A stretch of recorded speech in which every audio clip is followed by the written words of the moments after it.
and I've done some dumb things, and I'll do dumb things again. As the only lifeguard in the projects.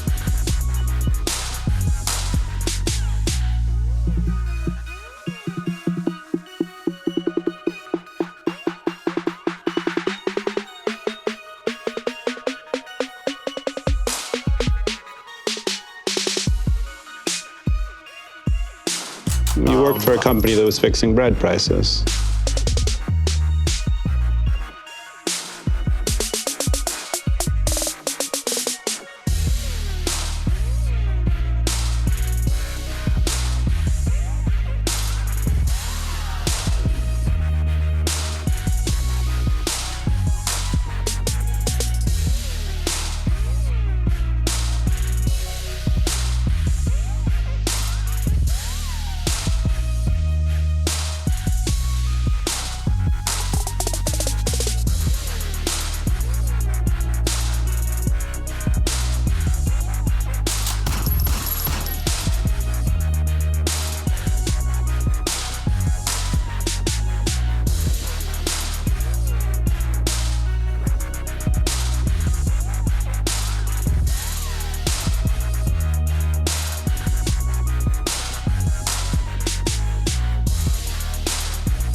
Crazy Bernie. In case you haven't noticed, Donald Trump is now paying attention to our campaign. In fact, in the last few days, he and his Republican apparatchiks have been attacking us over and over and over again. In other words, the most dangerous president in modern American history is getting a little nervous. And you know what? He should be getting very nervous. Because after we win the Democratic nomination, we are going to beat him, and we're going to beat him badly. And let me tell you how we're going to do that. By telling the truth. And the truth is that Trump is not just a pathological liar, and it's not just that he's running the most corrupt administration in the modern history of our country, or that he is a racist, a sexist, a homophobe, a xenophobe, and a religious bigot. That's true, but that's only half the story. The other half of the story is that he is a total 100% fraud. In 2016, Trump told the working people of this country that he was going to stand with them against the establishment. Remember that? He was going to take on the establishment. What a joke. Trump told everybody that he was going to provide health care for everyone. And then, as president, shock of all shocks, he attempted to throw 32 million Americans off the health care that they have. During his campaign, Trump told the American people that his tax plan would protect the working class of this country and not the wealthy. But the legislation he pushed as president over a 10-year period gives 83% of the benefits to the top 1%, and in fact will raise taxes for millions of middle-class families. During his campaign, Trump told the American people that he was a different type of Republican. Remember that? He was not McConnell. He was not your average Republican. And he, as president, would not cut Medicaid, he wouldn't cut Medicare, he wouldn't cut Social Security. And yet, the last two budgets that he produced called for massive cuts to Medicaid, Medicare, and billions in cuts to the Social Security Disability Fund. In other words, once again, told the American people one thing as a candidate, did something very different as president.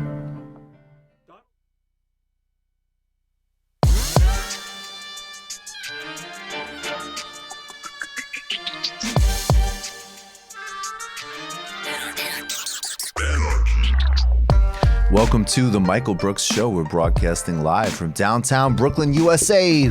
Special Friday show where we say, win the damn Iowa caucuses with super producer Matt Leck. Yo. Chief economist David Griscom. How's it going? On this week's program, Briahna Joy Gray. She joins us, National Press Secretary for the Bernie Sanders campaign. First and foremost, TMBS show crew.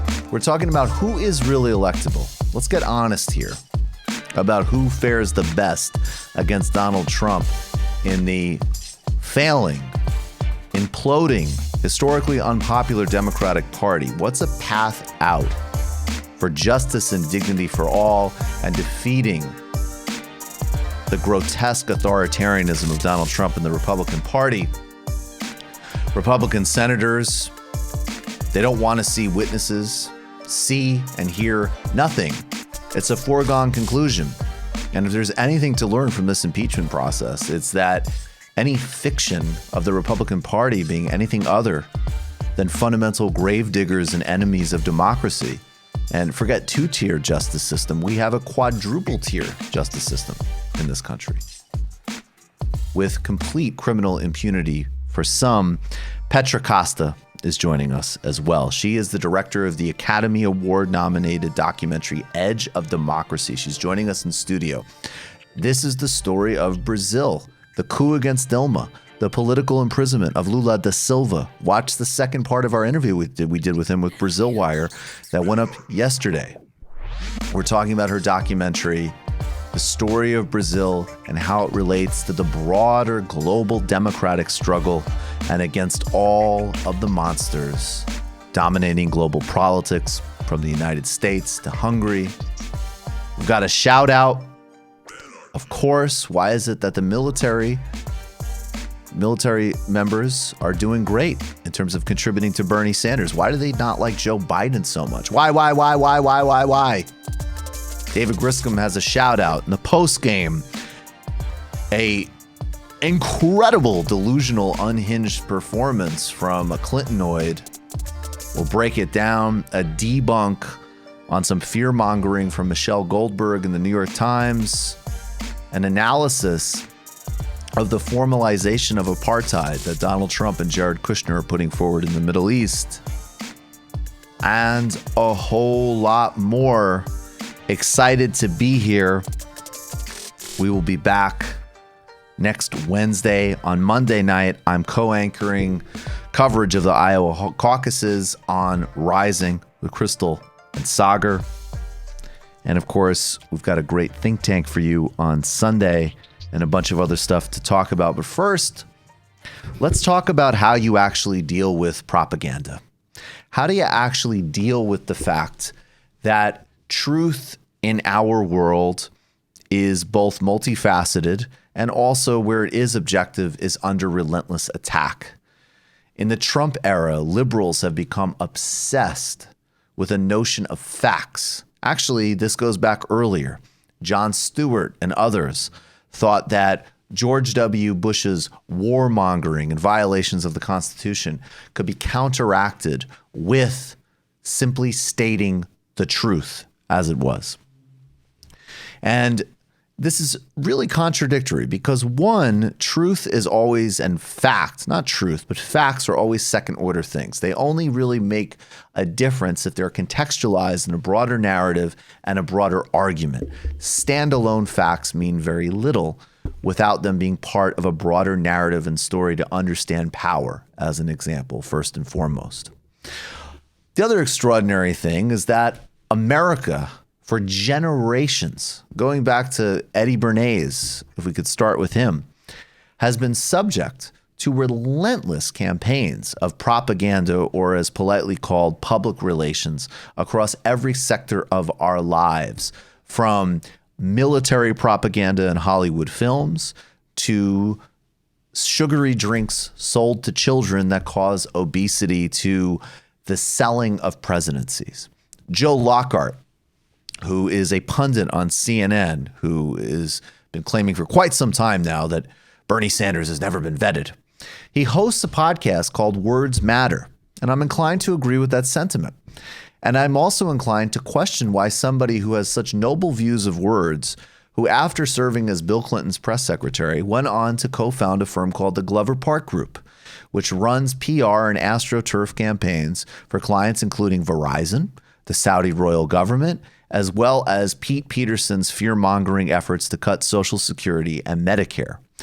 The context at which Donald Trump was able to lie and lie and lie was facilitated first and foremost by media that covered his whole spectacle as the rating bonanza it was, without any concern for our democracy and well-being, as well as the victims of his racist and xenophobic rallies, but also into a context where Americans had already been spun and manipulated in every way imaginable. And of course, spin and propaganda is a global industry. This is another way of actually having a smart conversation about Russia. It's not to deny that Russia doesn't have a foreign policy interest in influencing other people's elections. We certainly do in the United States. China increasingly does, particularly in the continent of Africa. And political consultants of all backgrounds trade their wares across the globe. And if you don't think that those consultants have some overlap with the dominant and prevailing foreign policy interests of the home countries they represent, particularly in the center of empire like the United States, you're being delusional. It doesn't mean there's coordination. It doesn't mean anything like that, although it could, but it does mean that these are synchronized interests. There's a reason why, as an example, American consultants were in Venezuela furiously trying to dislodge Hugo Chavez, even as other parts of the covert American state were planning coups against him. So, of course, Russia has propaganda campaigns. And of course, there's PR that emanates from the Kremlin. And in fact, a lot of those techniques are a fusion of homegrown, fascinating developments in communication that arose in a Russian context that related to Russian art movements and literature and filtered into politics. That's what Peter Pomerantsev writes about. But he writes about it in isolation. He doesn't look at, or he spends a little bit of time, but not with the central fact that in the 1990s, when the World Bank and IMF and Wall Street were devastating Russia, decreasing life expectancy, and partnering with oligarchs to rob the country blind, American consultants and PR technicians were in the country breeding these skill sets. In 1996, Boris Yeltsin's re-election campaign was engineered by American consultants. So propaganda is a global thing. It is a systemic thing. And these are not mostly campaigns simply of, quote, lying about or misinformation in the sense of lying about facts.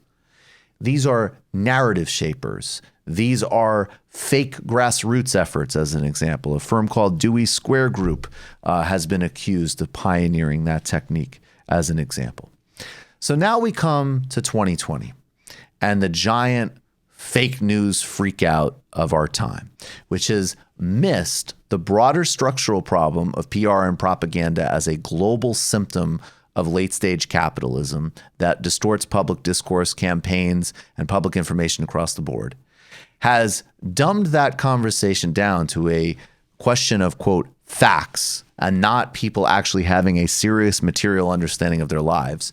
It has rightly critiqued the pernicious anti-democratic dangers of Silicon Valley, but in a way that is so dumbed down as to mostly simply empower, as an example, neoconservative think tanks in Washington to tell Facebook what is and isn't news, thereby, by the way, delegitimizing vital left-wing voices and voices from the periphery.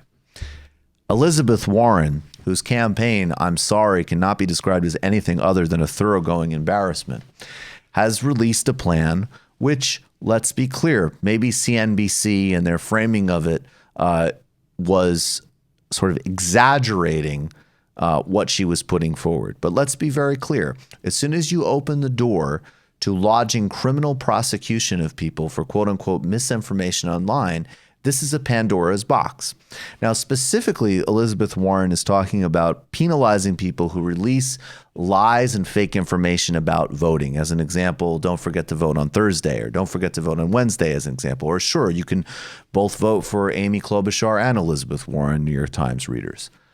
That is what she's talking about. Now, those things should be illegal regardless, and they should be covered under voting rights legislation to restore, as an example, the Voting Rights Act as part of a beefed up effort to fight the decades-long Republican campaign to disenfranchise people of color and block them from the ballot across this country.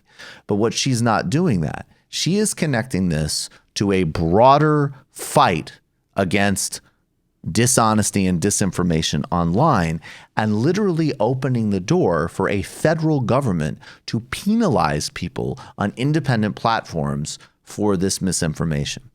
Now, if we've already seen how this is played out, just even in terms of voluntary initiatives, Facebook handing over foreign policy to the right-wing Atlantic Council in Washington, D.C. Should see the analytics that I see from, as an example, Brazil Wire on her interview with President Lula.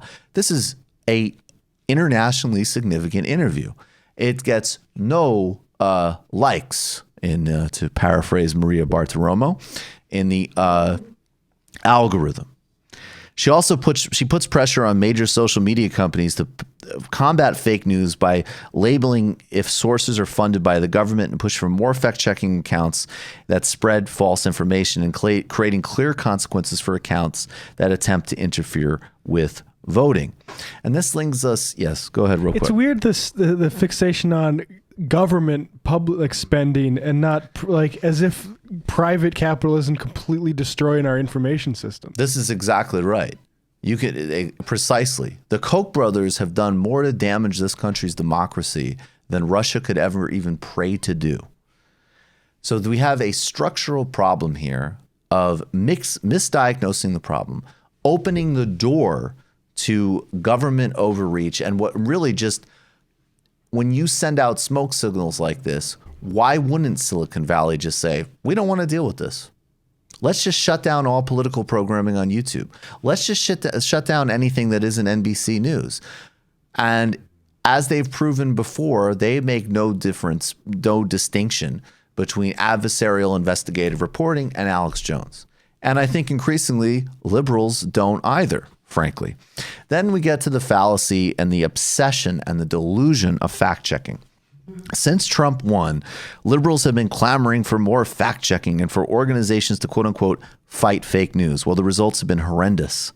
From the Washington Post publishing borderline slanderous accusations against numerous journalists and accounts, all based off of a report originating from a group called Prop or Not with no vetting.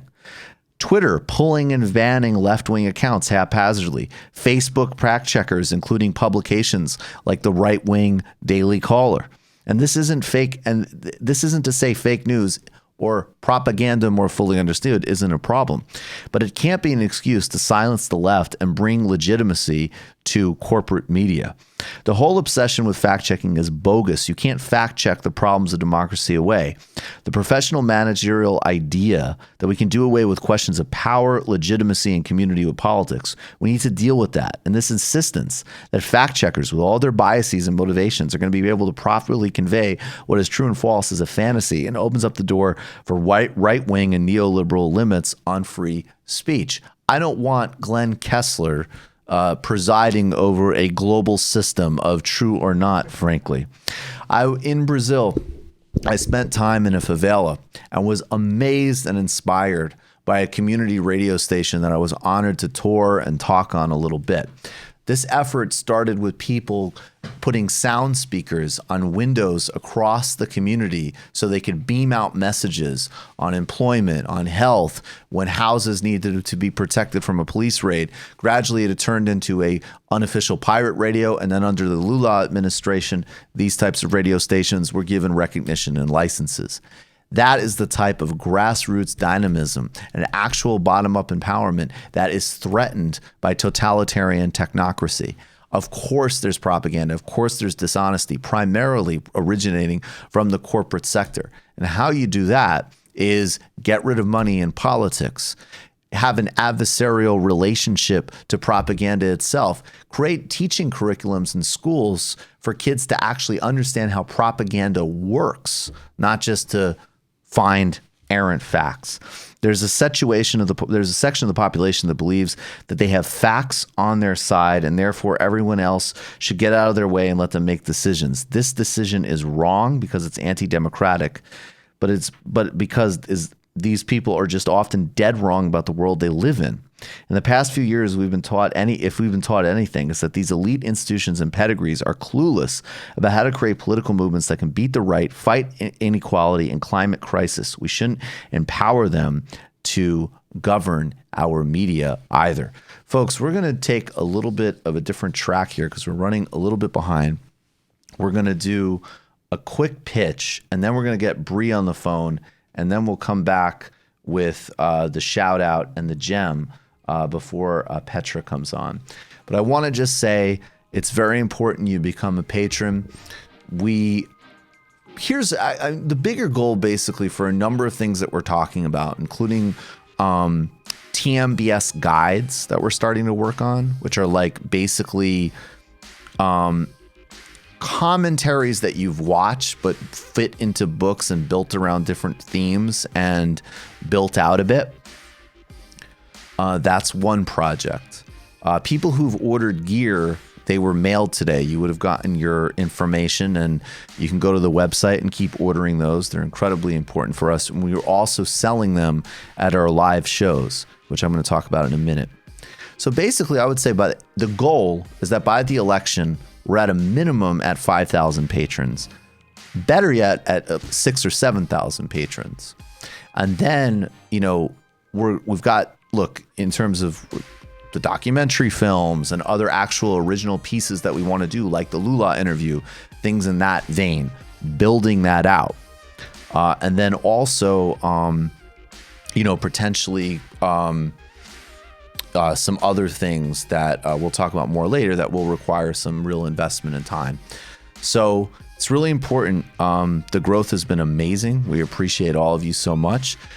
We took a little, I'm not going to lie. It's not really a thing, but the last couple of days have been bad. We had a little bit of a dip, but we're very well on track in terms of the actual trends. And so the next immediate goal that we want to hit ambitiously over the month of February, but certainly by the end of March, is to get to 4,000 patrons. Cannot emphasize to you enough how good the content is. We're incredibly proud of it. You really get a whole different show universe when you're a patron. Histories, think tanks, idea primers, documentary films at the 21 and above, sometimes group calls. Those documentary films are then released after being behind a paywall for about a month. We just released The Illicit History of the Rand Corporation. You should watch it. So very important that you become a patron. That's how this all happens. That's how we grow it. And that's how we counteract all of the things we're talking about. Patreon.com/TMBS. Extraordinarily proud of the interviews with President Lula. Please watch. Extraordinarily proud of the panel with Dr. West, which will be premiering on TMBS tomorrow. If you're watching this and you can, hit us with a super chat. That helps YouTube. Everything is really growing with YouTube, and it's very important for marketing and people understanding the show. So if you haven't yet, hit subscribe and hit the bell button. But YouTube is definitely totally favoring corporate media. They put things on hold and review all the time. And so, that makes us, harder, frankly, and a little bit more of a time suck. So if you can, hit us with a super chat, that's great.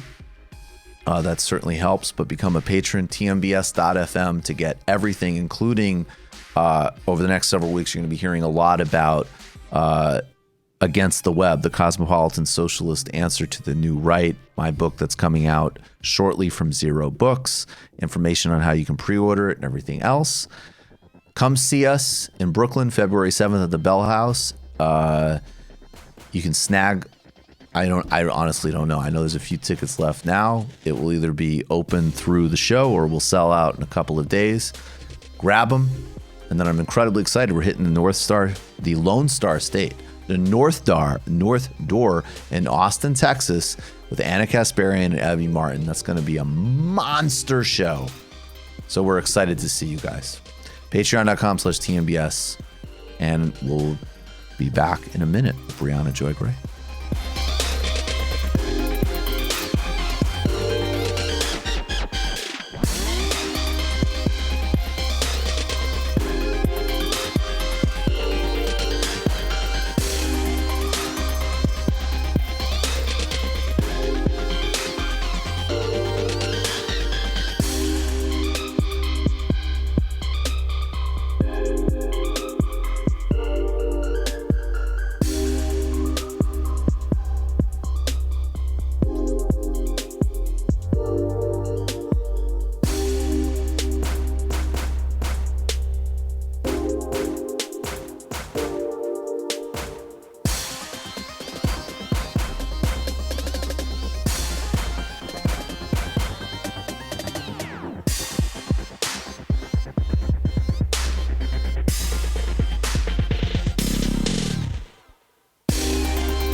Joining us now is Briahna Joy Gray.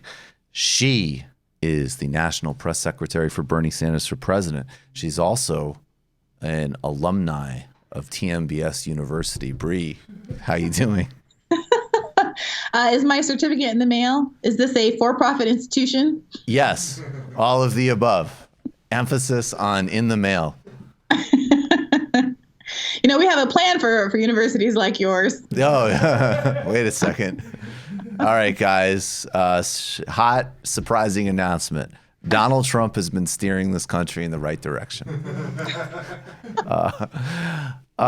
Bree, first of all, thank you guys. I think you guys are, doing very well, and everybody should stay relentless and act like you're 20 points behind and all the rest. But clearly some things are breaking through, and things are breaking through to the point where, of course, there's a big neurotic freakout across a lot of legacy media and in sort of elite Democratic circles. And so let's just get down to it. I mean, why, in your view, and I'll say this transparently, I think you could have made a case a while ago for various reasons that I always thought it was Bernie or Biden were the most electable, frankly, as like an outside arbiter. Increasingly, it seems to me, Bernie is like the only one to responsibly put up against Donald Trump. But regardless of that, why is all of these stories that we're seeing from the Chates and Frums of the world, why is that not conforming with reality? Why is it that people who have always been cheerleaders for war and the corporatist candidate don't like Bernie Sanders? Yes, Bree.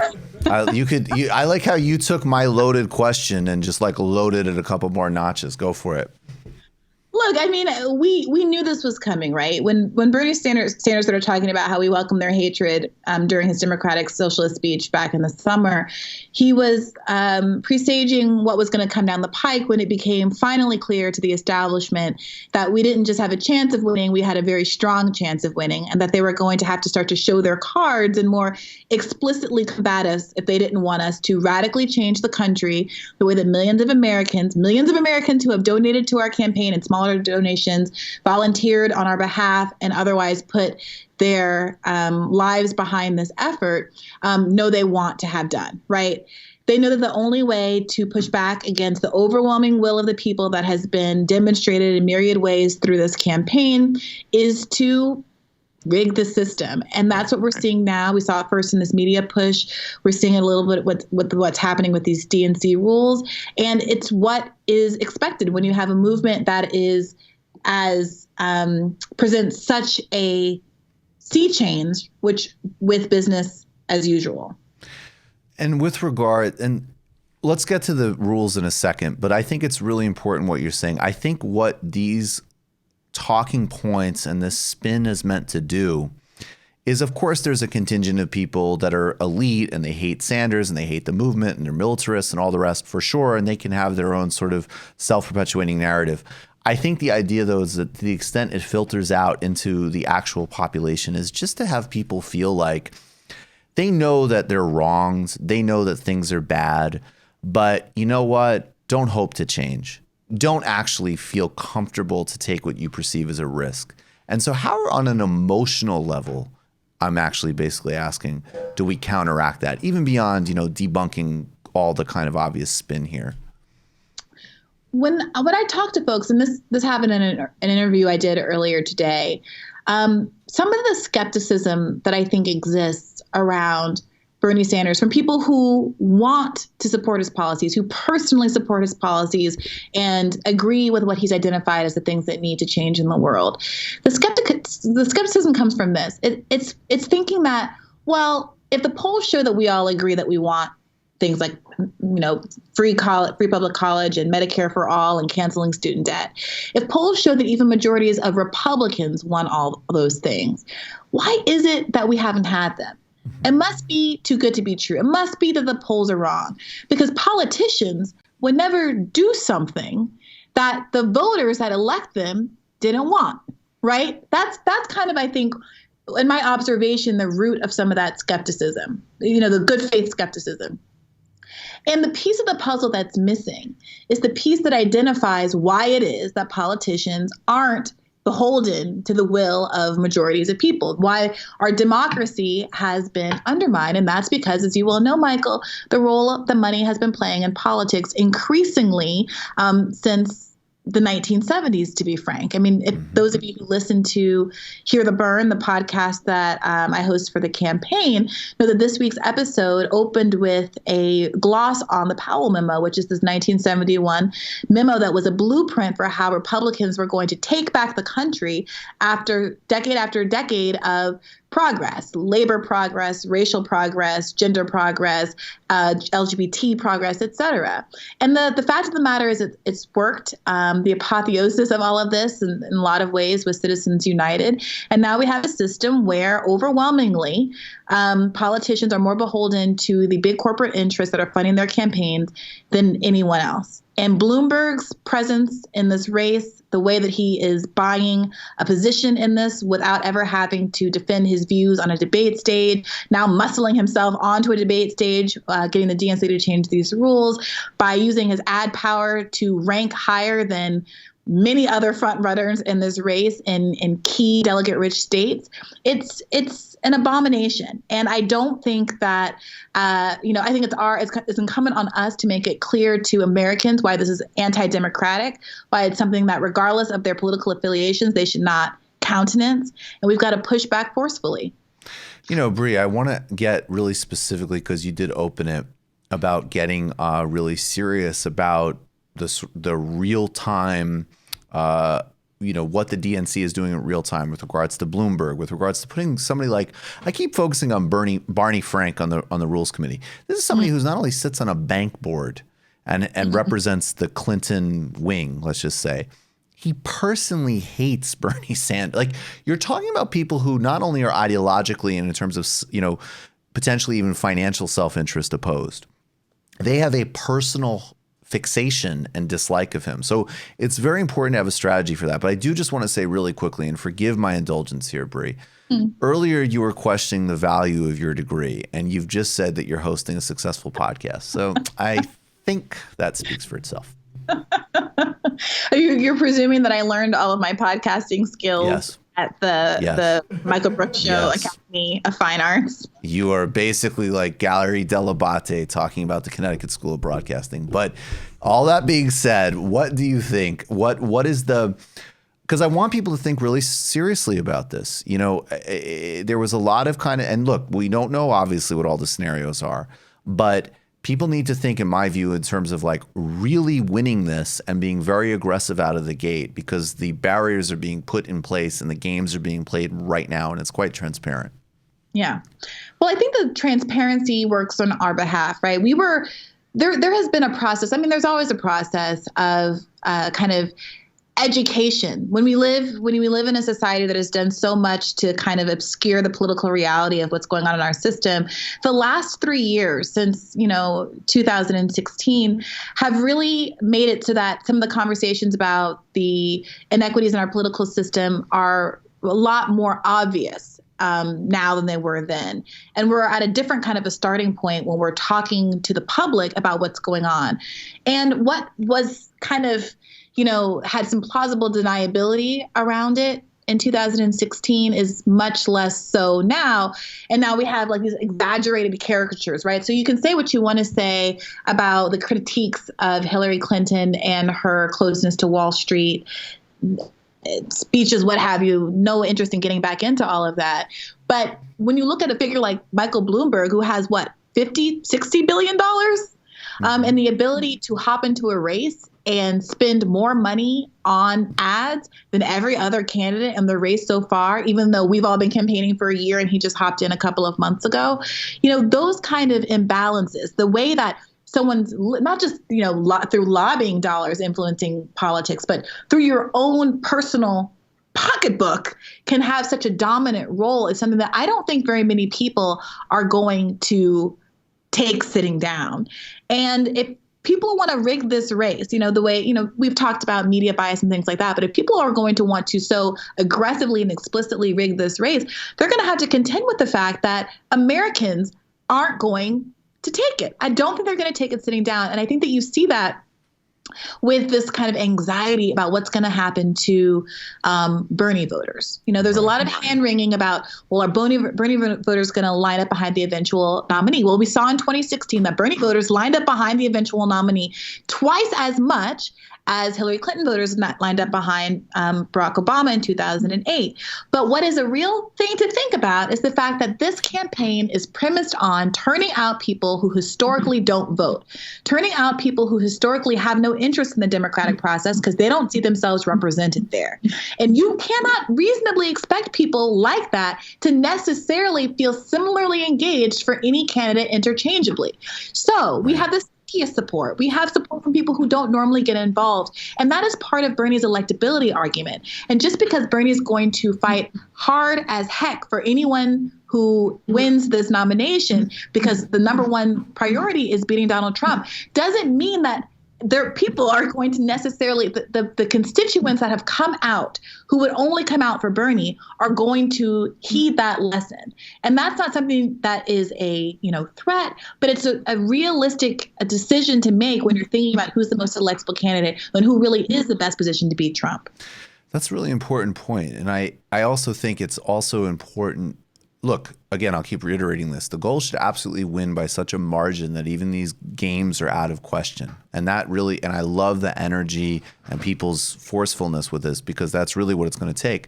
But the question needs to start to shift, I think. I mean, first of all, Bernie should never get the question, will you support the nominee one way or another? Because he's been very clear about that. But right, even beyond that, other people have maybe been not clear about that. But the second question to start asking is, do you believe that the person who has the delegate lead should be the nominee? Do you believe the person who has received the most votes and has the delegate lead should be the nominee? We need to be quite clear about that. Yeah, I mean, I couldn't agree more. I hope that other journalists who have not graduated from your esteemed institution take that very sage advice and start asking that question. And also I want to say, I mean, look, Mike Bloomberg is walking around saying he's never taking money from special interests. When you have $50 billion, you are a special interest. You're the special interest. You are literally a special interest. Yeah. And, you've seen what's come out today about the enormous amount of money he gave to the DNC right before he started his run. Mm-hmm. The idea, there are people in politics who will look at you in the eye and say, having been given $350,000 doesn't influence me in any way. Right. I don't think that anyone who's ever earned a paycheck, who's ever lived their life as a human being in this country, is going to swallow that, to borrow a phrase from our friend Joe Biden, malarkey, with ease. Right. So I think we're going to see if people were worried that this primary is divisive, that there is a lack of unity. I don't think this kind of a move is going to start to remedy that concern. And you're going to see people the same way there have been all these bad faith attacks over the last month or so. All of them have kind of inured to the benefit of Bernie Sanders. Our polls have been going up. The fundraising has been coming in. Americans are seeing clearly what's going on. And at this point, I want to keep pushing the message, revealing, being really clear-eyed and honest about what's happening here. Because I think when presented with the truth, the people power that we've mustered in the course of this campaign really does have the power and authority to push back in a way that hasn't always been true. I think that's true. Final question really quick before you go. You're somebody who's always, from the beginning of doing work with you, been a great advocate of, I would say, grounded optimism. So you're also, in addition to dealing with all of this garbage that we're talking about, you're also in the field, you're talking to people, you are getting a sense of, I think, what is really some legitimately incredible momentum and people's recognition that their fates aren't sealed, that things can actually be quite different in a positive way.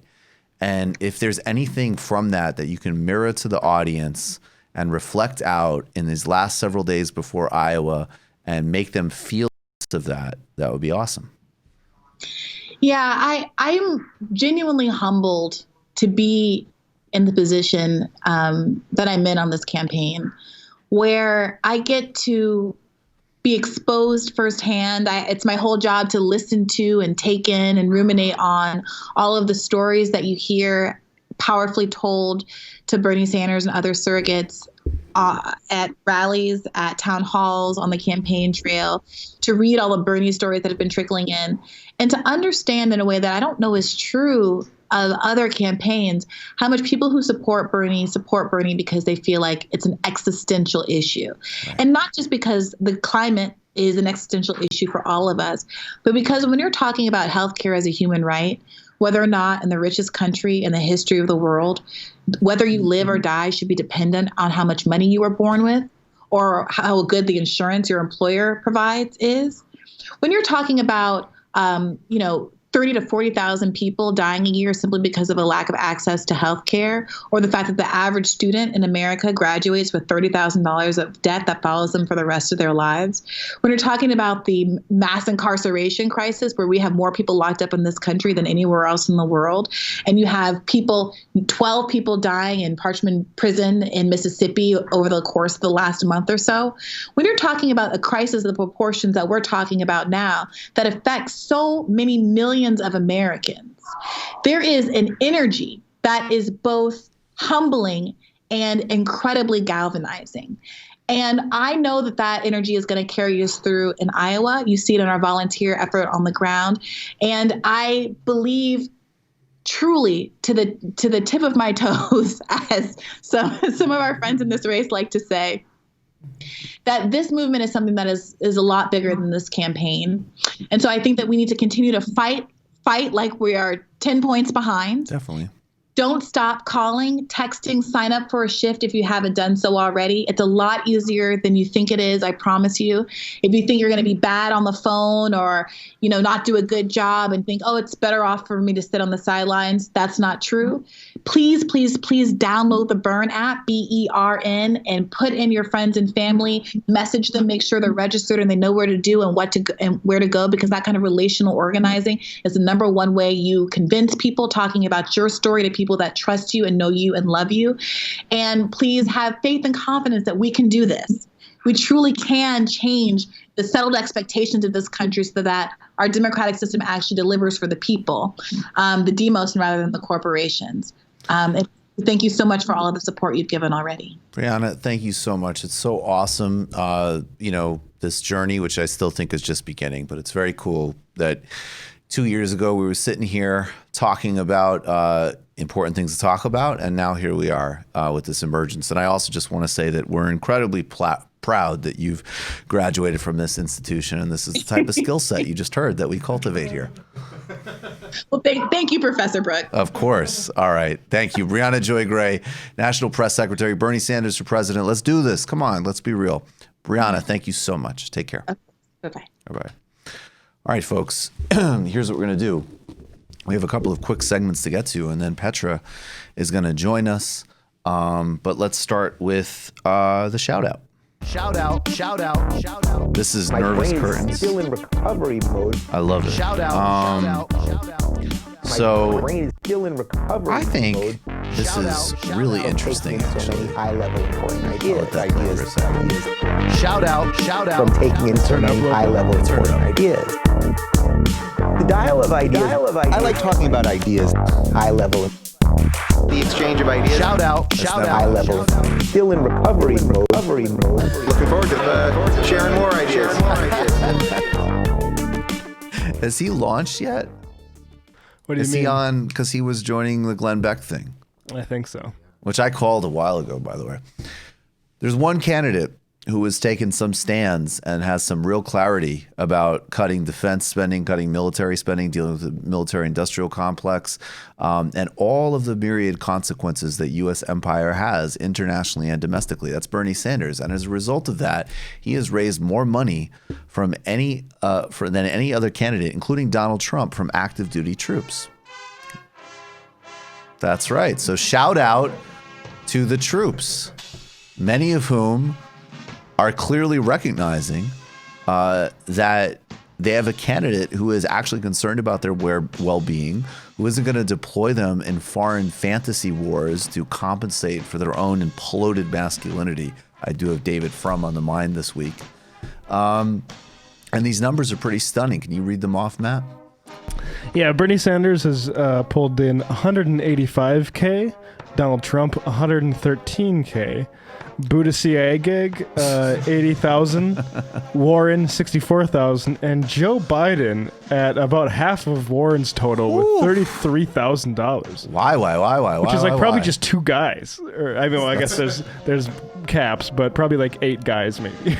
I think these numbers also reflect, again, the real dynamics of what could actually happen in this election in terms of who you also want to bring up against Donald Trump, in terms of developing like an actual real organic constituency that has some actual relationship with real issues as they're lived in real life. So props to the troops that are donating to Sanders. Shout out, shout out, shout out. It's time for the gem with David Griscom. Let's do it. Wait, actually, really quick, do you guys want anything to drink? I'll say this on air. This is. Do you want anything like one of these?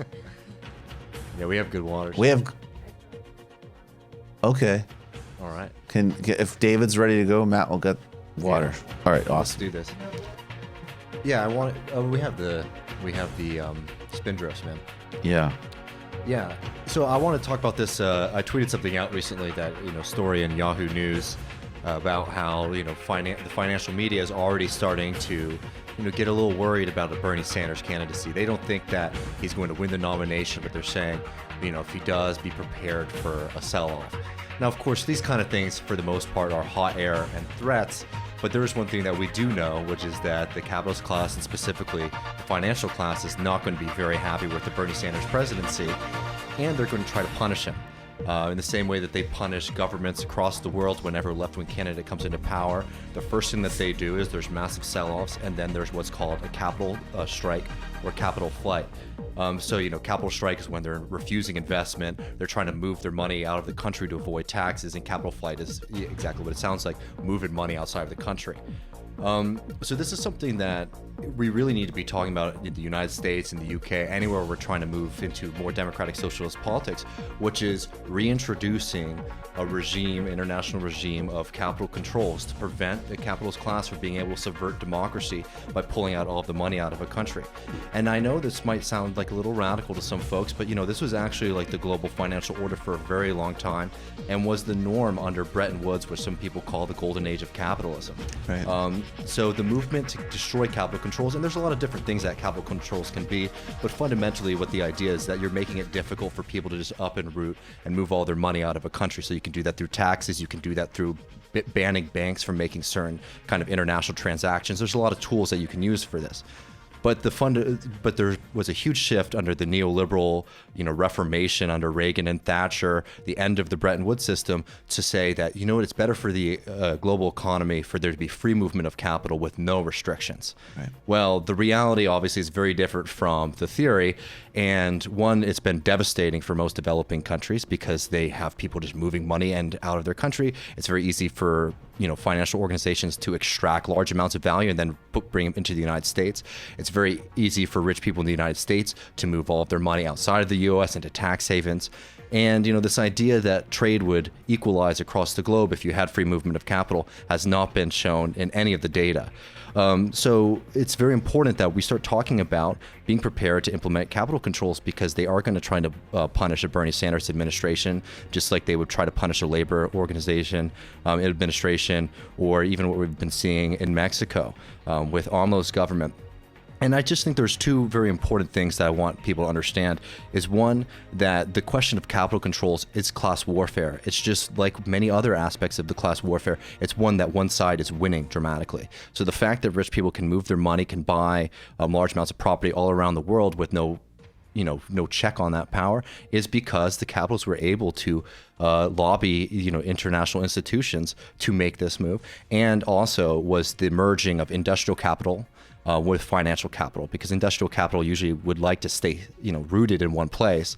But when you saw this merging of finance and industry, there was a difference in perspective, and that's why you see factories moving all around and basically making all workers have to compete with each other. That's the consequence of the free movement of capital. It makes working class people across the world poor because they have to compete with every other person, and it makes countries that are trying to develop poor because they're not able to control their own economic policy because rich people just up and move.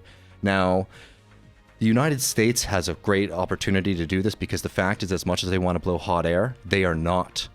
They are always going to want to invest and have money in the United States. Right. They might make, they might kick around and make a big deal for 6 months, 9 months, but people want their money in the United States. They want it. They want to own property here. They want to invest in the U.S. stock market. So we have incredible leverage. It's really about having the political will to do it. And I think it's important to, one, recognize that financial mobility for the rich is an aspect of class warfare, and two, that the fundamental framing is this: we want to live in a democracy, and a part of living in a democracy is making sure that private individuals don't have outsized power over the rest of us, are not able to subvert the will of the people. So that means if we want to raise taxes on rich people, they shouldn't be able to just take all their money out of the country. It's absolutely is a question of democracy, and it's one that we need to make very clear and win, because the fact is that the age of capital mobility has been devastating for the working class, and we can do it. It's been done before, and we need to reintroduce this system. I was thinking so much about what you said, and growing up in South Carolina, and working my way. Oh, what is this? It doesn't work because it's literally an off-show joke, but we're just gonna start becoming Joe Biden and steal each other's life stories. I've done some dumb things, and I'll do dumb things again. That's also true. It's true. All right, we're going to take a brief break, and then we will be right back with the director of The Edge of Democracy. We'll be back shortly. We're off?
I was the only lifeguard in the projects.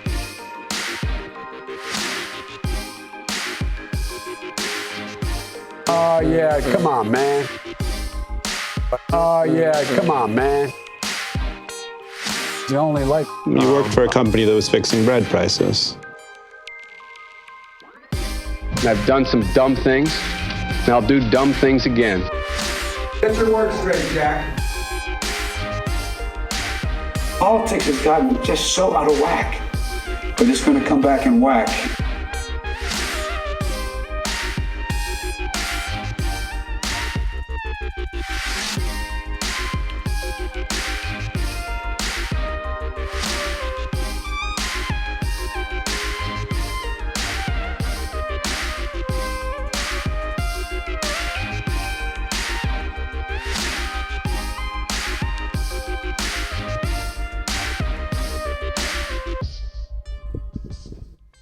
Welcome back to the Michael Brooks Show. Joining us now in studio, it's so great to have you, is Petra Costa. Thank you for having me, Michael. She's the director of the Academy Award nominated, I don't want to get ahead of myself, soon to be, documentary Edge of Democracy, The Edge of Democracy, which I've been recommending people watch for a long time, and it reminds me of how annoyed I am. This is me, definitely not Petra. I am annoyed by the Academy Awards because people who for months were just like, yeah, sure, whatever, are all of a sudden like, oh, yes, that film was nominated. I will be seeing it. So it's good. I want to play the trailer, and then please just take it from there. Talk about because your story is woven in with this. And we've covered Brazil a lot on this show. I just interviewed President Lula, so people are going to have some familiarity, but we want to hear your story. And then we also want to connect it to the global currents. But let's play the ad first. Democracy and I are almost the same age. The music is still on, Matt. I'm going to send these guys to Bolsonaro. Ready? Okay. Brazilian democracy and I are almost the same age. I thought that in our 30s, we would both be standing on solid ground. Petra, for the first time voting in the historical election. I was 19 when Lula got elected. I remember the excitement.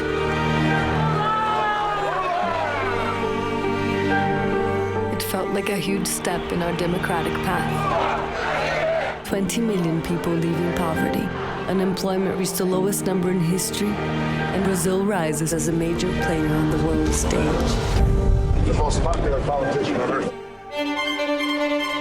To succeed him, he chooses Dilma Rousseff, who becomes our first female president. Todos nós seremos julgados pela história. It felt like a change of symbols.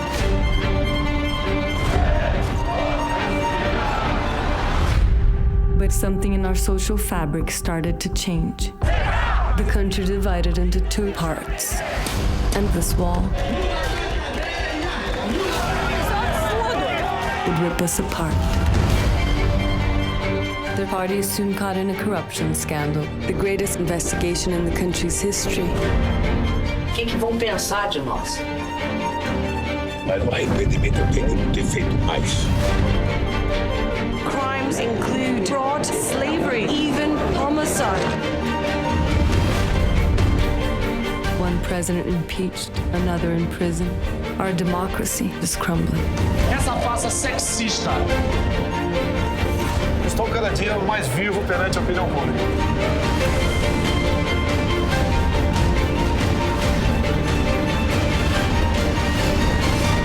I fear our democracy was nothing but a short-lived dream. So talk about it. your story and the Brazilian democracy story.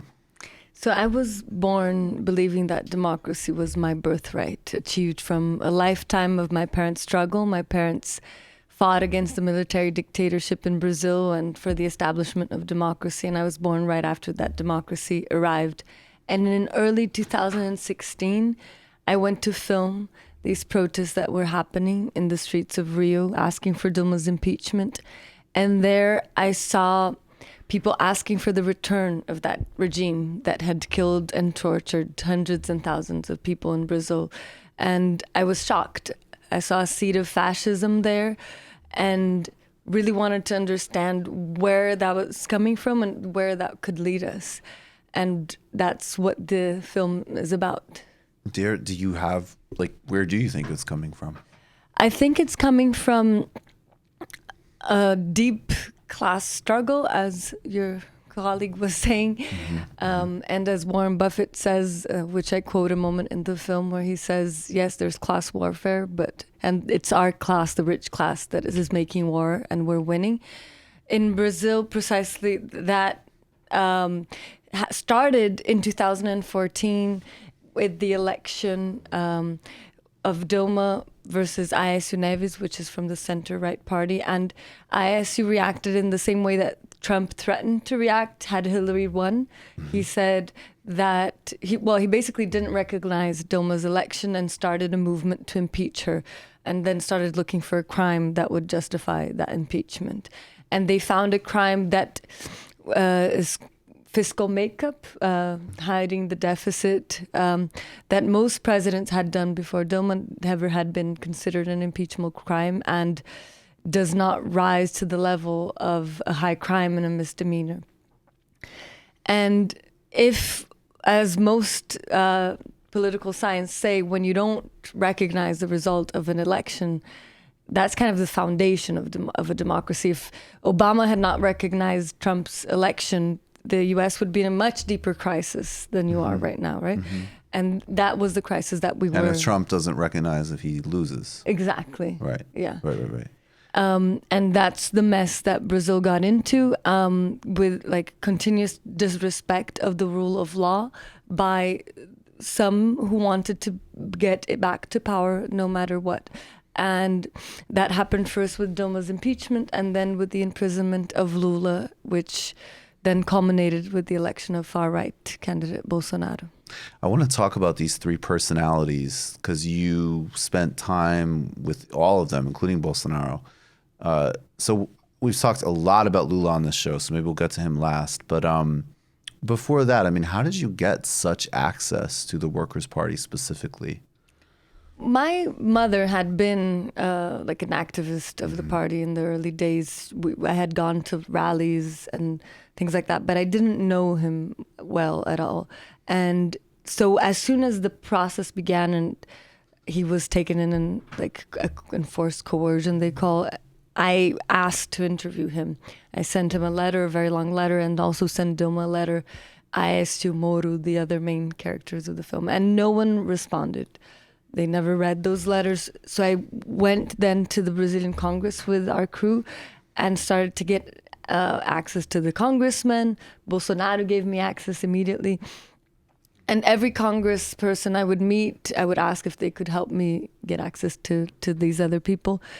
They said it was impossible. They all were all going through the most historical moment in any of their lives. Yeah. So months on end where we were in Brasilia having no access to any of them, I finally managed to infiltrate myself into this bus full of historians that were going to visit Dilma in the presidential palace. Oh, wow. And that's how I got to meet her for the first time. I handed her a DVD of my first film and asked for an interview, which she granted. And from there, we established a relationship where I would get more trust from her. And with Lula, months later, I already had a trailer of the film that we had edited, and I showed him that trailer. I managed to get a meeting with him in his office, showed him that trailer, explained that the film was kind of more verite style and I wanted to accompany him. And he said, okay, if you hang around my office until the until night. Maybe if my wife allows, you can like tag along in the car.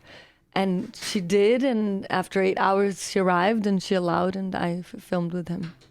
And so tell us more about Dilma. I feel like that's somebody who obviously doesn't, I mean, she isn't necessarily as historical a figure as Lula, but she was the target of this impeachment. And I'll put my bias on it. What I was really struck by watching the film was that a lot of things that people say about Hillary Clinton, who I am not a fan of, would accurately apply to her. So people would say like, oh, she's really, yes, she has trouble as a politician, but she actually has an enormous amount of like personal courage, right?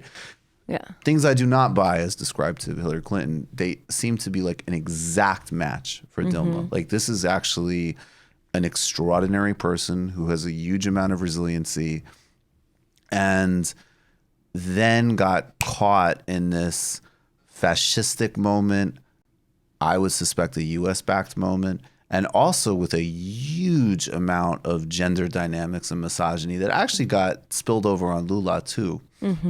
So could you talk more about her and just the dynamic of understanding who she was and what she was going through? Yes.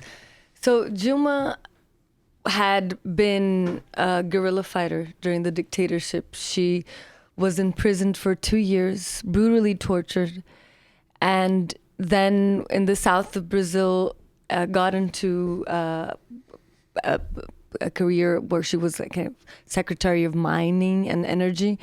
Lula perceived her and met with her and was impressed with her competence and invited her to join his government, first as Minister of Energy and like natural resources, then as Chief of Staff.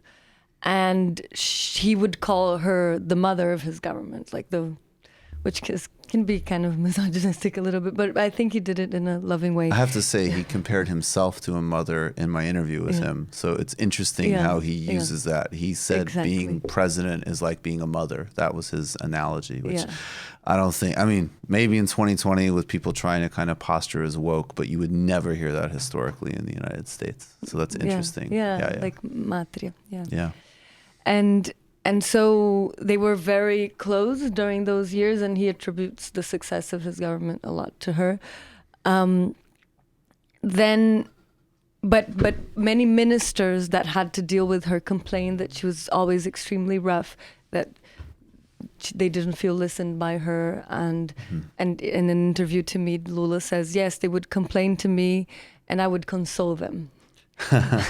and you get beat up on by Dilma and you go to Papa Lula to get a little pat on the shoulder. And he says, and I thought when she would become president, it would be different. But she got even more hard on, I think. And many people complained that they did not have a good communication with her. She starts her presidency in early 2011. And for the first 2 years, she has the highest approval rates of any president in Brazil's history, if I'm not wrong. Until in 2013, these protests begin again asking for against this rise in the bus fare. And in 1 month, her popularity drops from 70 to 30%. It was the most incomprehensible event in Brazilian history. Until today, people are still trying to understand what happened, these protests of June that really shaped this far-right movement that started to take over the country, because these protests started progressive, but over time, and I believe through a lot of influence of social media, this far-right discourse started to hijack them, with people at the end asking for the return of the military, something we had never heard of in Brazilian history, since the dictatorship finished. And Dilma's popularity was then deeply hurt by that. However, she manages to get reelected the next year, even though the entire Brazilian establishment had supported the other candidate. Because I think for a few reasons, because Lula had always done, at least after he was elected, I think because it was so hard for him to get elected, he only got elected when he told the elite, no, I will not threaten any of your interests. So he did not threaten throughout his mandate, his 2 mandates, any interests of the elite. Dilma did.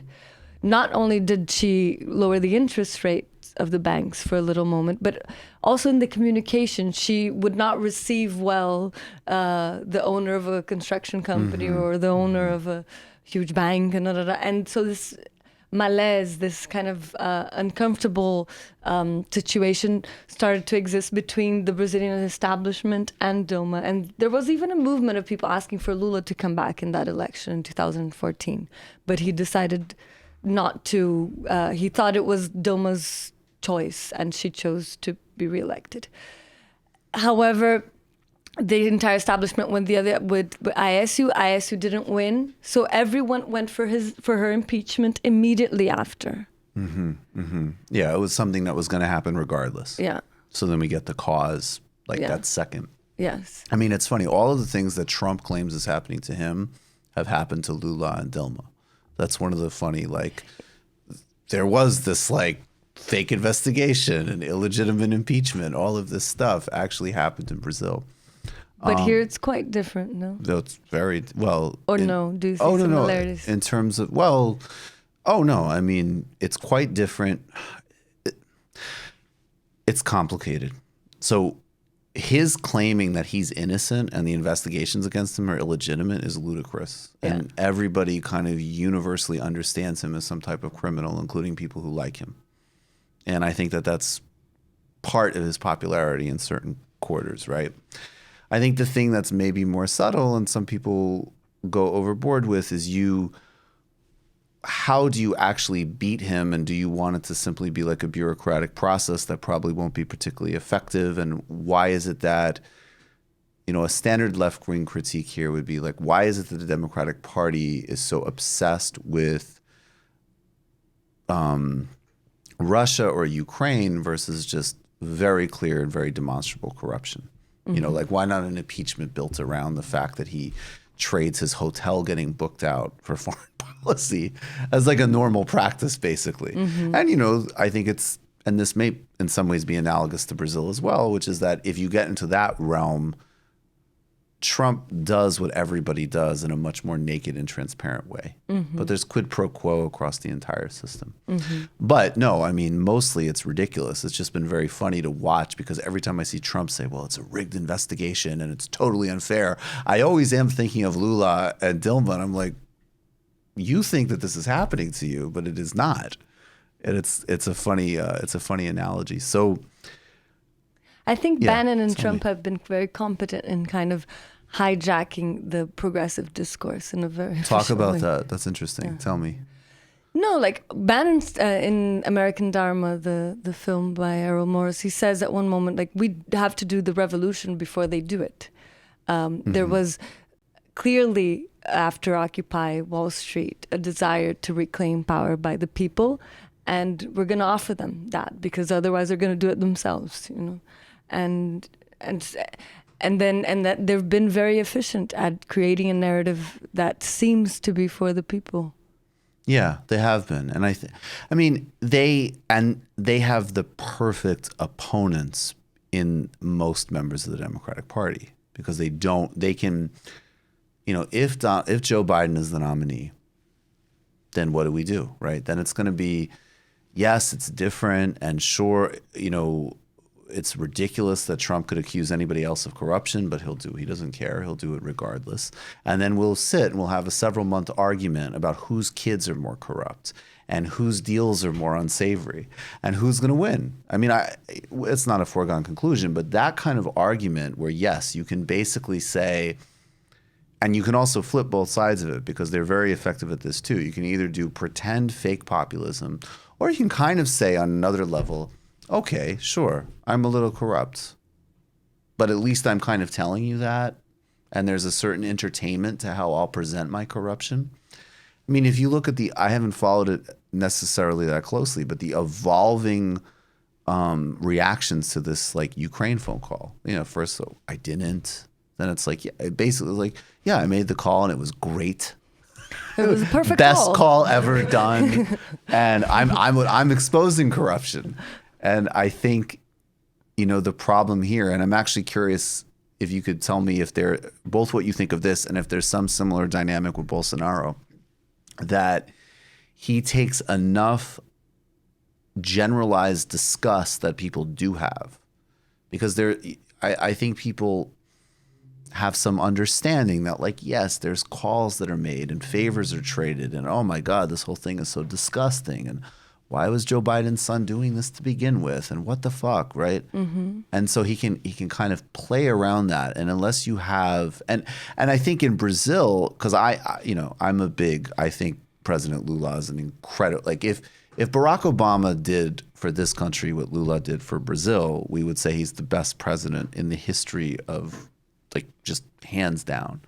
So they had to wage a much more relentless war against the Workers' Party than they would have to do against Democrats here. But you could see parallels with, you can take a generalized apolitical dissatisfaction with the system and corruption discourse and very easily make that fascistic, because there's no class understanding, there's no analysis. But anyways, I mean, first of all, do you agree with that? And does Bolsonaro have a similar thing that he's able to do in Brazil in terms of, like, as an example, taking the things that are emerging every day, it seems like, about him and his family? Mm-hmm. Yeah. No, I mean, that's how the far right in Germany called communist socialists. It was by using the adjective corrupt. And it's interesting as well, even in Greece, when there was this Macedonian invasion of Greece that finished with democracy, and then they established that only those with a huge portion of land would be able to vote. The tyrant that made that invasion then said, no, I'm by this reestablishing democracy. Right. So consistently we've had in the history of humanity coups on democracy that are done under the guise of actually saving democracy. And it's curious that it's always about tax. It's about the rich not wanting to pay taxes and wanting to have the poor people super grateful that they do acts of philanthropy. Yeah. So consistently we're having the same thing. With Dilma, the impeachment started, the week it started, it was quite symbolic that one of the groups that were asking for her impeachment were also protesting against a law to tax great fortunes. Right. Of course. And the Atlas Network, which is a Koch brothers network, was involved in this. And I mean, I guess also I'll just put it bluntly. I mean, do you see... Certainly Lula and I think Dilma herself are quite overt now about them thinking that there's a U.S. role in this. It makes sense to me. Do you see that aspect of this story as well? In 1964, when there was the military coup in Brazil, it would take ages for it to be proven that the U.S. was backing that coup. So I think it will take a while for this proof to come if it happened.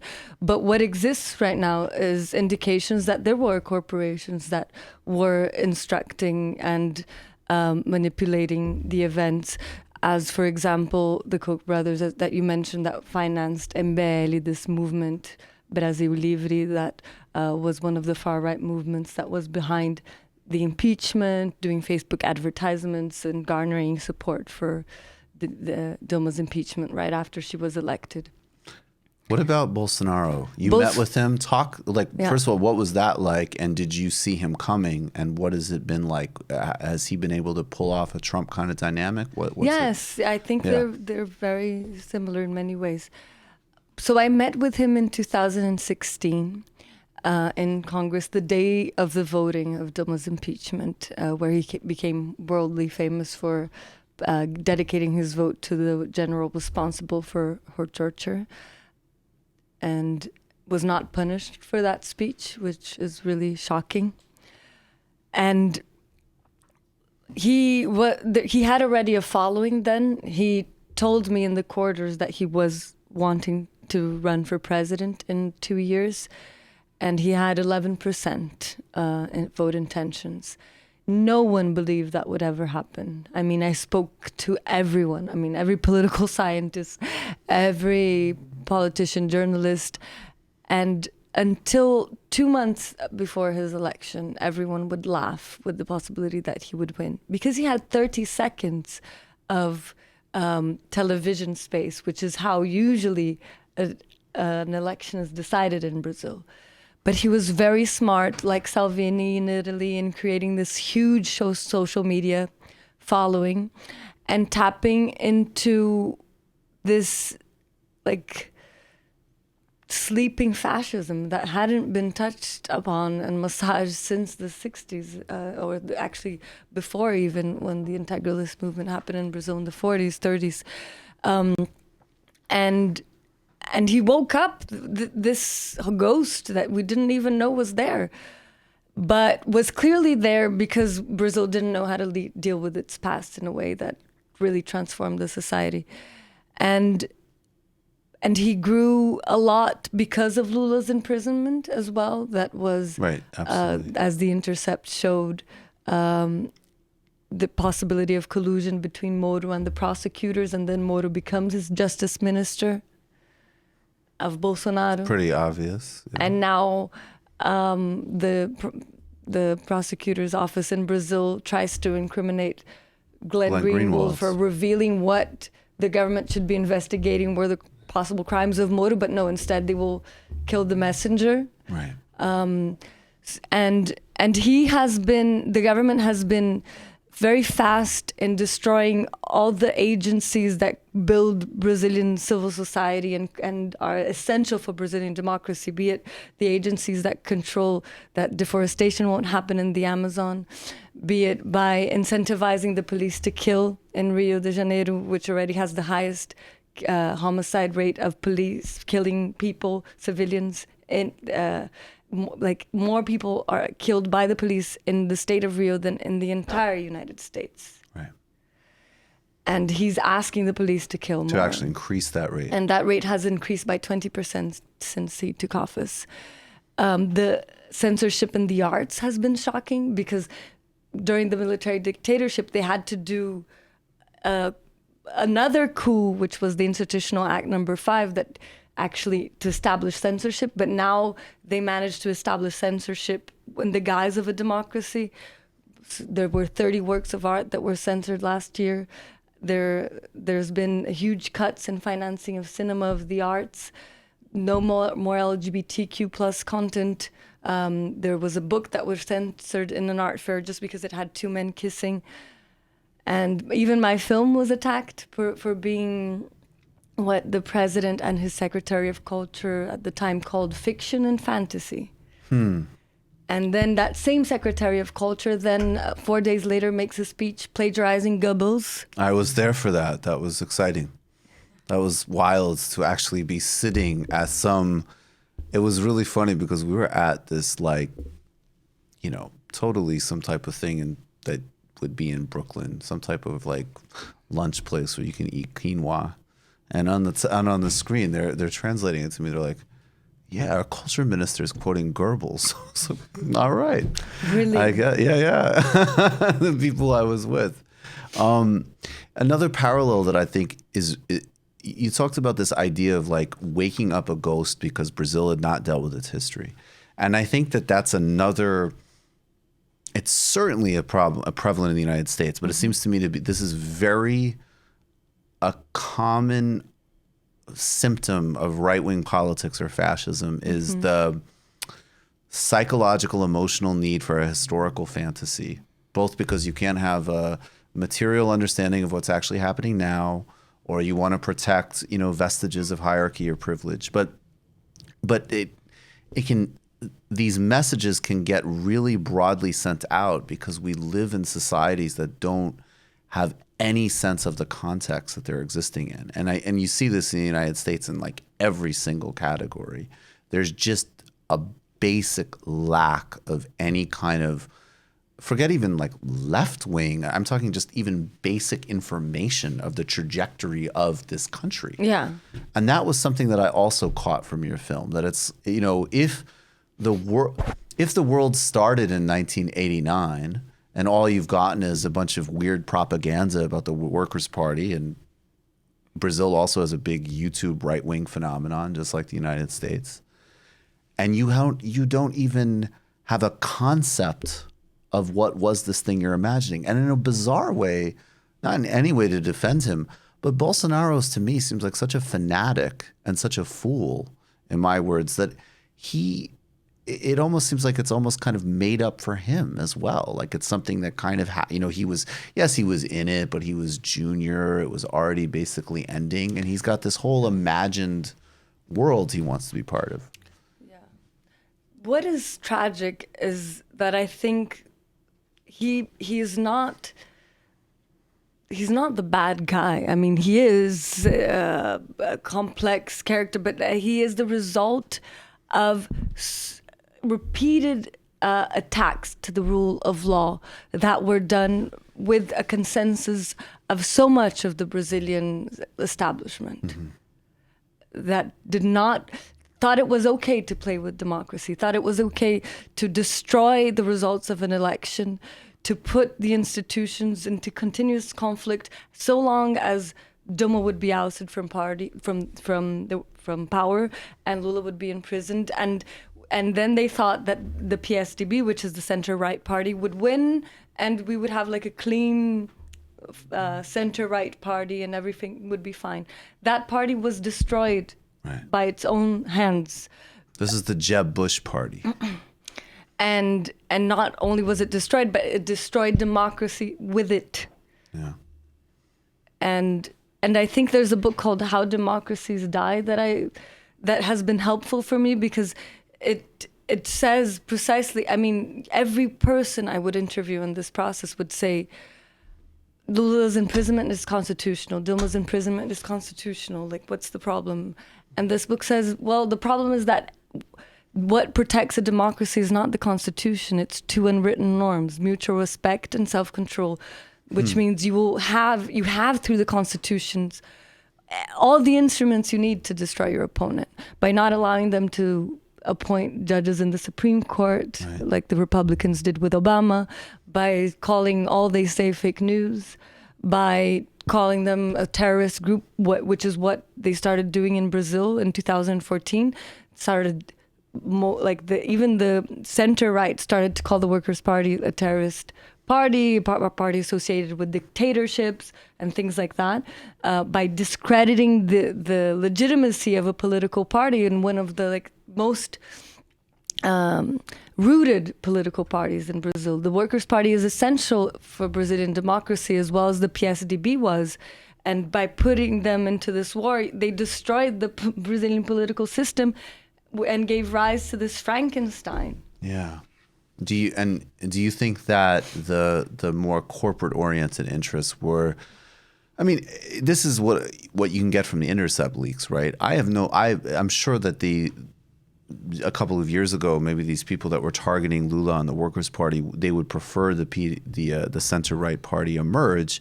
But at the end of the day, if it has to be, it has to be Bolsonaro, it's Bolsonaro. I mean, look at Davos. There was a great report from Kate Ashroff in the New Republic saying, Davos still likes to present itself as very concerned about global warming and inequality and enlightened oligarchy. And Trump and Mnuchin are having a great Davos. Yeah. And last year, Bolsonaro had a great Davos because at the end of the day, I mean, capital will break fascists because it will protect capital. Yeah. There's a great quote by Umberto Eco in his book, Fascism, where he says that in the 1930s, the European liberals decided that fascism was the best revolution to protect them of the communist threat. Right. And that's what's fascinating and shocking of the moment we're living in history now, which we would think, that capitalism was dysfunctional and that capitalists were driven by greed, but not that they would accept fascists ruling their countries and even try to help that happen, right? Well, particularly when even the alternative is not even communist revolution. It's exactly. like basic social democracy. Yeah. But I think that, well, I'm a Marxist, so it doesn't surprise me that much. Yeah. Yeah. So if you read this all that, what Benjamin said, that it's doesn't he say in the essay to history that it's just history is made of continuous fascism that we.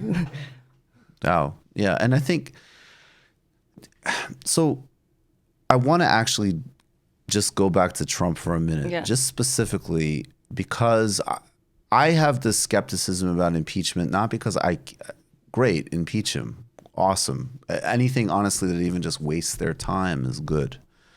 But I think that if we know it's a political exercise, and if we know that it's a foregone conclusion that he's going to get acquitted, we have to start measuring it through the lens of we have to spend our time as effectively as possible politically to destroy and defeat him.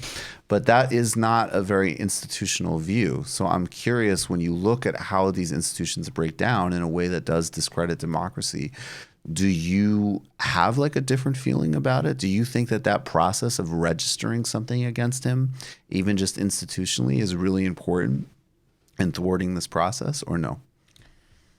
Registering something? Well, just like, okay, he's not going to get removed from office, but we're saying we're still going to go through this motion because clearly you violated the law.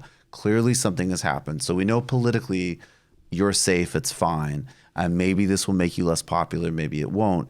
But institutionally, we're saying we still function enough that we're going to just register this, even though it won't make any difference. Does that make sense? Yes. I mean, I'm not familiar enough with the situation in the United States, but from what I've been reading, he's accused of committing a crime that hits the heart of why the impeachment law exists, which is to prevent this type of abuse of power and interfering in a national election with the help of a foreign country and bribing that foreign country to do so. Yeah, I mean, in this case, I wouldn't even say help. He's threatening them. Yeah. Right? Yeah. He's just saying, Yeah, threatening a foreign country to interfere Yeah. in a national election. So I think it's essential to give the message that is an infringement and an attack in the rule of law, because otherwise, where do you put the limit, right? And I think a healthy democracy is about constantly having reminders of where those limits are, because otherwise these abuses, and I mean, it's already happened, right? With the way he uses Twitter, the way he deploys of the term fake news, the way he attacks the press. How will it be with the next president, be he Democrat or Republican? How much will have Trump push the limits of what's acceptable, right? And made people forget what is unacceptable. Do you think, though, and this is another question that's tricky, because part of why we've gotten where we are, certainly in the United States, is these institutions have become so radically self-discrediting. We have, and I think this is shared with Brazil and elsewhere, we have the class warfare from the top, like Warren Buffett said, but we also have, I mean, just even the New York Times sitting down with Bernie Sanders and saying, well, you have crowds, so aren't you like Trump? This type of thing that, regardless even of what you think of Bernie Sanders, that is such an absurd and offensive analogy to say that, somebody who stirs up racism and xenophobia in crowds and somebody who stirs up crowds to fight for people having health care are doing the same thing. And so what I wonder, and I want your thoughts on, is that yes, people like Trump and Bolsonaro, of course they're pushing the bounds. And of course, I mean, they're anti-democratic forces. That's quite clear. But the institutions that they're getting so much mileage out of discrediting, no one has done more to discredit those institutions than the institutions themselves. Mm-hmm. So we're at like this, do we devolve out of democracy moment, or do we actually evolve something that is democratic but is, restored and healthy? Mm-hmm. I don't know that we can retrieve these things that have discredited themselves. So even a next president, even if they're not Trump, they're still going to be operating in a very different landscape, even if they're not a demagogue, where people don't trust the media, people don't trust the judiciary, and rightfully so, right? Mm-hmm. Yeah, it's such a challenge. Yeah. Everything has become deeply dysfunctional. And I think, I don't know, I have the impression that 2008 could have been a shifting point where the dysfunctionality that capitalism had intensified from the 70s, 80s with Thatcher, as he was saying, Reagan, could have been corrected, even and not in a radical way necessarily. I mean, just if one is faithful to what Adam Smith would recommend, Adam Smith himself said if corporations were not regulated, were not controlled by the state, a little bit fascism would come out. I mean, it would, and Franklin Roosevelt as well said that if the United States did not continuously reinvent its democracy for it to serve the people, it would become a fascist state. So these reforms need to happen. It's gone way too far. We're like 30, 40 years in delay of a very needed reform for democracy to be functional again. You said in a recent piece for The Guardian that Lula, regardless of what you think of his case, and obviously we think he's innocent, he's a political prisoner and so on, but that he is a stand-in for this assault, if I understood you correct, like that his imprisonment is important for everybody concerned about these themes and his persecution. Everyone concerned with democracy. Anybody internationally concerned with democracy. Yes. Yeah. Yes, I think so. Definitely. Yeah. I mean, Lula Talk about that, is please. one of the most important political figures in the world. Bannon himself said that after Obama left politics, that Lula was the most important leader of the globalist movement and the biggest threat to his far-right project. So there are very big international interests on his imprisonment, on silencing Lula. And anyone interested in the rule of law should have 4 years ago said something about how the Brazilian judiciary was continuously abusing of their own power to put Lula in prison. Okay, they didn't say it. Now they could still say it because I have no doubt that everything will be done to imprison Lula again. And we need to fight very strongly against that, everybody. Yes, there needs to be more international generosity and empathy about what has been happening in Brazil. How do you, just on a slightly more personal level in the last couple of minutes, what's the juxtaposition like of doing a documentary that's really good, and you'll talk in a few minutes about all the ways people can watch it and support it and spread the word, but you're documenting something that's such a tragedy for your country and obviously affects you a lot, and like amazing, great personal accomplishment. That's an interesting paradox, right? You're like, well, it's a big deal. You're nominated for an Academy Award. Like that's significant. Like what? Like the paradox of such an upsetting topic, incredible work, and like deserved recognition. It was sad, but like throughout this process, I would continuously get vertigo, depression, nausea. But I would think, okay, the worse it gets, the better the film. Oh, God. So that was like the only thought that would give me a little bit of strength. But it was like this bittersweet strength that of course, I didn't want for anything of this to happen. And I try sometimes to look at it as a fiction film. Yeah. And that's how I managed to get a little bit of, and whenever another event happens, it hits me back. And I guess it's like, oh my God, no, it's real. Yeah. But it seems like it was scripted by this like hallucinogenous, like far right terror, like horror movie. That's fanatic. exactly how it feels. And I mean, honestly, down to there are people on the street in this film, and it's so tricky, particularly with like the show we do, where of course there's global patterns, and of course there's parallels you can draw, and then you have to balance that with the fact that of course every place is very different. But some of the people at these Bolsonaro rallies, I have never anywhere, including the United Kingdom, which is usually everybody thinks is the closest to the United States. I don't necessarily think that.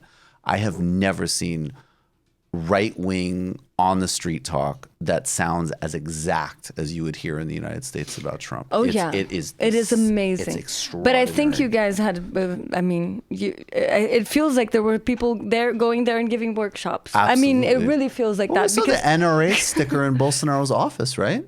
Yeah. Wasn't there an NRA sticker? I believe there was, or maybe even like literally stand your ground sticker. And I would interview these congressmen, and they would give me words in English every now and again. And it's like, we don't need to get the power now. We'll do it and he would say this part in Portuguese, and they'd say this part in English. We'll do it step by step.